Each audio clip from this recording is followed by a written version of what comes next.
जय भीम साथियों दोस्तों, डॉक्टर अंबेडकर की नेपाल पर की गई भविष्यवाणी आज सच होती दिख रही है। अभी अभी नेपाल में जो आंदोलन हुआ उसने पूरे विश्व का ध्यान अपनी ओर खींच लिया। नेपाल की राजधानी काठमांडू की सड़कों पर युवाओं का सैलाब उमड़ पड़ा। संसद भवन और कई सरकारी इमारतों को आग के हवाले कर दिया गया। प्रधानमंत्री के पी शर्मा ओली को गद्दी छोड़नी पड़ी, सेना को सड़कों पर उतारना पड़ा और राजधानी में कर्फ्यू लगाना पड़ा। यह सब अचानक नहीं हुआ दोस्तों, यह दशकों से जमा हुआ आक्रोश था जो भ्रष्टाचार, बेरोजगारी और असमानता के कारण भड़क उठा। नेपाल आज सचमुच जल रहा है, लेकिन सवाल यह उठता है कि आखिर इस आग के पीछे की असली वजह क्या है, जानेंगे हम इस वीडियो में। तो दोस्तों, अगर आप चैनल पर नए हो तो चैनल को अभी के अभी सब्सक्राइब करो और वीडियो को भी लाइक कर दो और वीडियो अपने दोस्तों के साथ शेयर कर दो। और हां, अगर आप इस वीडियो को अंत तक नहीं देख सकते तो अभी वीडियो को छोड़ दें, क्योंकि हम नहीं चाहते आपको वीडियो से जुड़ा अधूरा ज्ञान हो। तो चलिए शुरू करते हैं इस वीडियो को। दोस्तों, अगर आप गहराई से देखेंगे तो पाएंगे कि नेपाल के युवाओं की मांगे वही हैं जो कभी भारत के दलित और वंचित वर्गों ने की थी। समानता, शिक्षा, रोजगार, कुछ नया करने का मौका और न्याय। और दोस्तों, यह वही बातें हैं जिनके लिए हमारे संविधान निर्माता भारत रत्न डॉक्टर भीमराव आंबेडकर जी ने अपना पूरा जीवन समर्पित कर दिया था। दोस्तों, यहां आपको यह जानकर हैरानी होगी कि डॉक्टर बाबा साहब आंबेडकर जी सिर्फ भारत तक सीमित नहीं थे। उनका चिंतन, उनकी दृष्टि और 1956 की है, जब बाबा साहब आंबेडकर जी बौद्ध धम्म का प्रचार और सामाजिक जागरण के मिशन पर निकले थे। उन्होंने काठमांडू में एक सभा को संबोधित किया था। उस समय उन्होंने नेपाल के समाज और राजनीति को देखकर बड़ी गहरी बातें कही थी। उन्होंने साफ चेतावनी दी थी, नेपाल अगर जातिवाद और असमानता की दीवारें नहीं तोड़ेगा, अगर जनता को असली लोकतंत्र का स्वाद नहीं मिलेगा तो एक दिन यही जनता सड़कों पर उतर आएगी। यह जनता ही अपने हक के लिए संघर्ष करेगी और तब नेपाल में बड़ा आंदोलन होगा। क्या यह शब्द आज सच साबित नहीं हो रहे?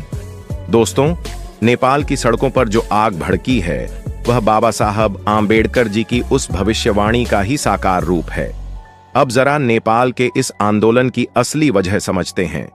रिपोर्ट्स के मुताबिक यह आंदोलन भ्रष्टाचार और बेरोजगारी को लेकर शुरू हुआ। युवाओं ने सोशल मीडिया पर संगठित होकर सरकार के खिलाफ आवाज उठाई।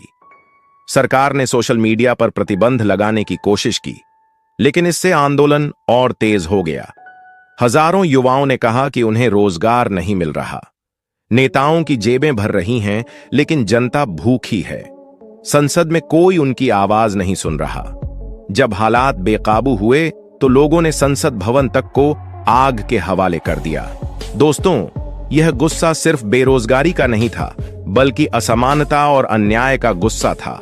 और यही तो बाबा साहब आंबेडकर जी कहते थे, जहां अन्याय होगा वहां जनता की आवाज एक दिन जरूर उठेगी। दोस्तों, नेपाल और भारत का सामाजिक ढांचा हमेशा एक दूसरे से मिलता जुलता रहा है। भारत में जातिवाद की जंजीरों को तोड़ने के लिए बाबा साहब आंबेडकर जी ने संविधान का हथियार दिया। उन्होंने शिक्षा, कानून और समानता के जरिए दलितों और वंचितों को नया जीवन दिया। लेकिन नेपाल में जातिवाद और असमानता की जड़ें अब भी बहुत गहरी हैं। वहां के दलित और वंचित वर्ग आज भी समान अधिकारों से वंचित हैं।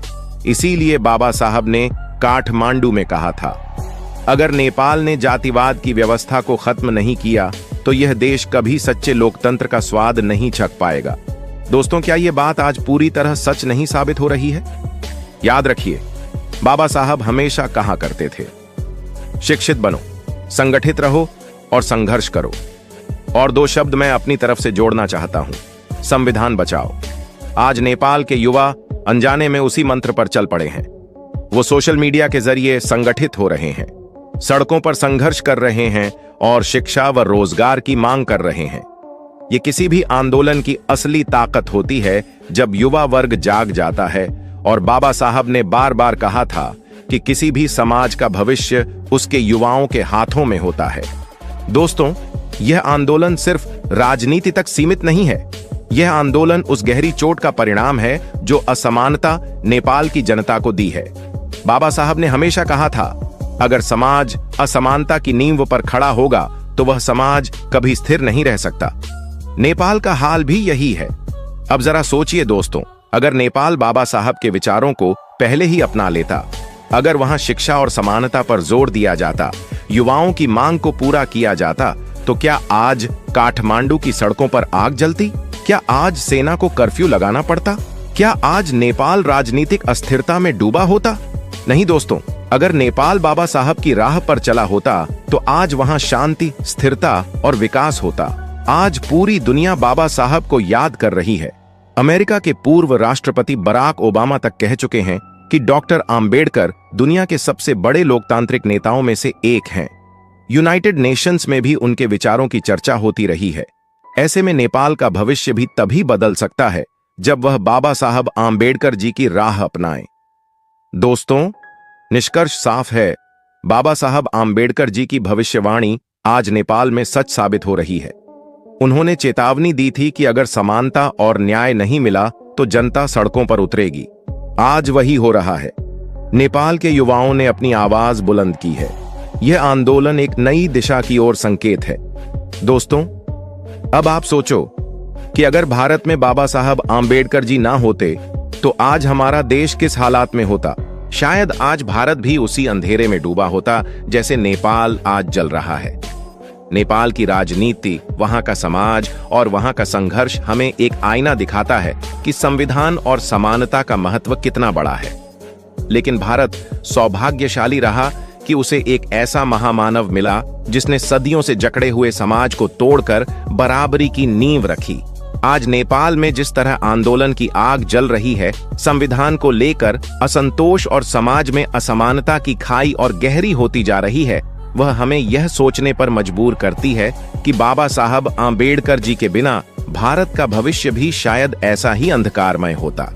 नेपाल का इतिहास बताता है कि वहां जातिगत भेदभाव गहराई से मौजूद रहा और जब तक वहां किसी ने आकर समाज को नए विचार और नए कानून से जोड़ा नहीं, तब तक जनता अशांति में फंसी रही। तो दोस्तों, जब भी आप भारत की शांति और स्थिरता देखें, जब भी आप यह महसूस करें कि आप आज खुलकर शिक्षा ले सकते हैं, अपनी आवाज उठा सकते हैं, अपने अधिकार मांग सकते हैं, तो याद रखिएगा ये सब बाबा साहब आम्बेडकर जी की देन है। अगर वे ना होते तो भारत का भविष्य भी शायद उतना ही अंधकारमय होता जितना नेपाल आज झेल रहा है। अंत में यही कहूंगा कि नेपाल की स्थिति हमें यह सिखाती है कि किसी भी देश के लिए बराबरी, न्याय और मजबूत संविधान कितने जरूरी हैं। भारत को ये नींव बाबा साहब आम्बेडकर जी ने दी। अगर वे ना होते तो भारत भी आज जल रहा होता, टूट रहा होता और शायद लोकतंत्र केवल एक सपना रह जाता। आज की वीडियो में बस इतना ही।